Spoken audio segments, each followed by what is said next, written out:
So, a few weeks ago, I returned to training BJJ after a year-long hiatus. I had stopped training because of logistical reasons and because last year I chose to prioritize working on my business over training consistently.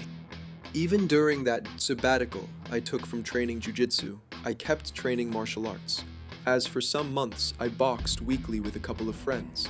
However, those sparring sessions stopped somewhere around the middle of last year, and I ended up not doing any martial arts for at least the final semester of 2025.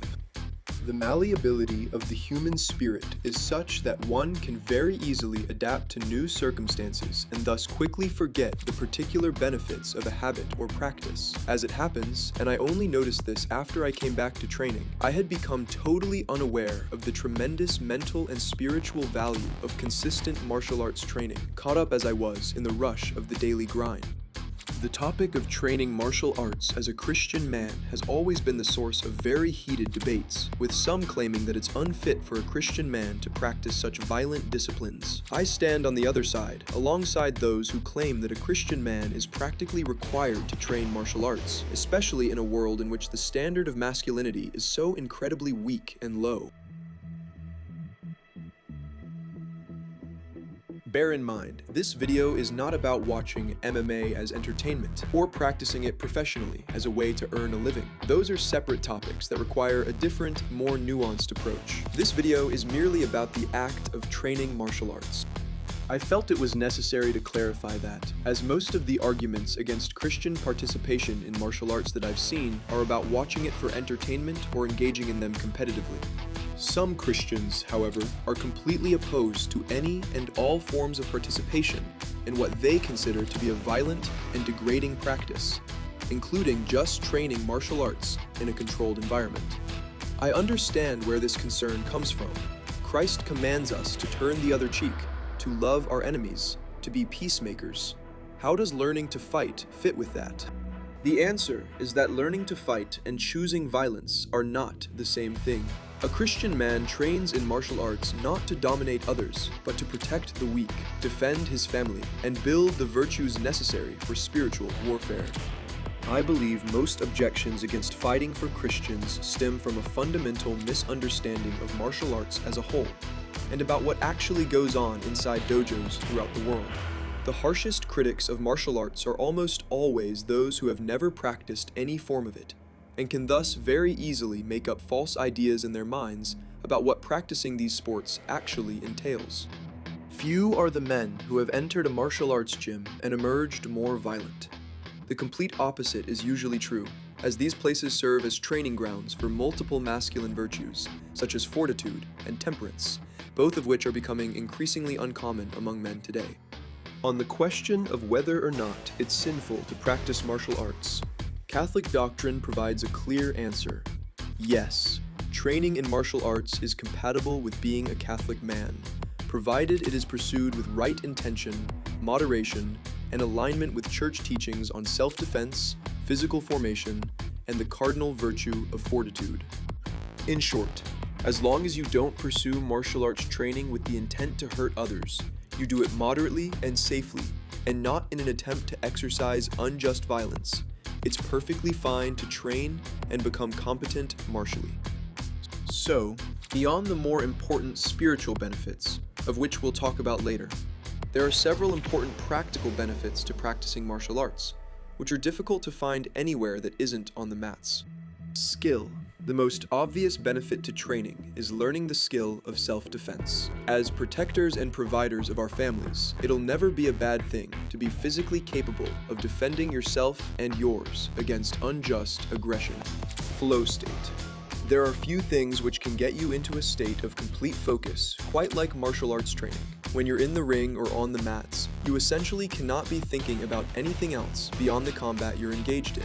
We are perpetually distracted nowadays, and it's incredibly refreshing to be fully present, fully focused in the task at hand. This, in my experience, is difficult to experience outside of martial arts.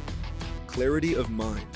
That same flow state leads to a clarity of mind that makes it easier to then focus on your other daily tasks, on your work, and even on your relationships. Experiencing flow state clears your mind from stress, anxiety, and the worries that are so common in the masculine mind. Fraternity. Male friendships of the real kind are built by enduring hardships together. There is a deep longing in the masculine heart to find brothers in arms, men you can depend on, men whom you can trust in high-stakes situations, competent and loyal friendships built on mutual respect. In martial arts, you find men with actual spines because the training naturally filters for them. You can't fake toughness on the mats. You can't maintain an image when you're getting choked or punched. What you get is authentic masculine friendship built on mutual respect and shared suffering, the kind that's nearly impossible to find in modern society. Practical benefits are cool and all, but the real reason why I believe all Christian men should practice martial arts is actually spiritual.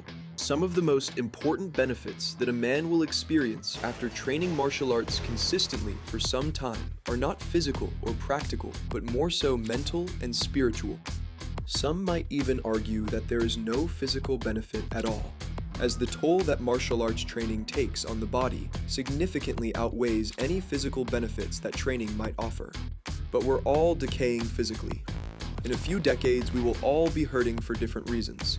So, for me, the fact that martial arts can cause some bodily damage is not a reason not to practice them, but rather a way to learn to detach from the physical, temporal world and set our hearts on eternity. At the dusk of your life, will you be full of scars and injuries as a result of a life lived fully? A life in which you have used your body, you have fought, ran, sacrificed, grown, and suffered? Or will you suffer the pains of inactivity, of sedentarism and cowardice, of atrophied muscles and bones, as a result of a whole life spent idolizing safety? You don't get to choose complete physical preservation. You just get to choose what you do while your body decays. Besides, the pain of physical effort that helps you detach from this world also hardens not just your body, but so too your mind and your spirit. Enduring the discomforts, the falls, the losses, and the blood of combat strengthens you to endure the discomforts and sufferings that are natural and necessary in Christian life. Martial arts particularly cultivates fortitude, the cardinal virtue that enables enduring hardships for the sake of the good, such as protecting the innocent or pursuing moral excellence. St. Thomas Aquinas describes fortitude as praiseworthy for facing distressing things, like pain or danger, more nobly than mere temperance avoids pleasure.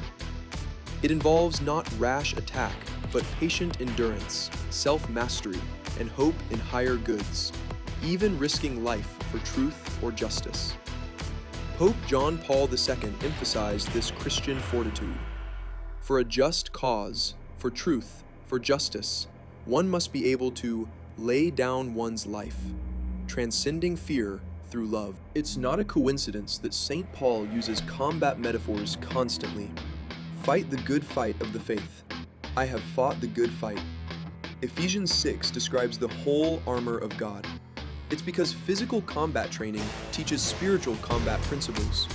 How to stay calm under pressure. How to endure pain without quitting. How to face an opponent without fear. How to lose, get up, and fight again. Martial arts training thus prepares a man for the inevitable spiritual battles he will have to fight. One of the most prevalent ones being the fight against weakness and effeminacy. The effeminacy that plagues Christian men today would disappear in an instant if all of us committed to practicing martial arts in a spirit of Christian development, intentionally pursuing the endurance of discomfort for the sake of building virtue. The Christian world is missing men who live like men, who balance the gentleness of our faith with the active pursuit of masculine virtue that necessarily leads us towards danger, towards risk, towards fighting against something. We are in the midst of a great spiritual war that has already spilled over into the physical realm. If God ever needed warriors, competent mentally, physically, and spiritually, it is now. And those warriors are built nowhere else but in the sweat and blood of combat.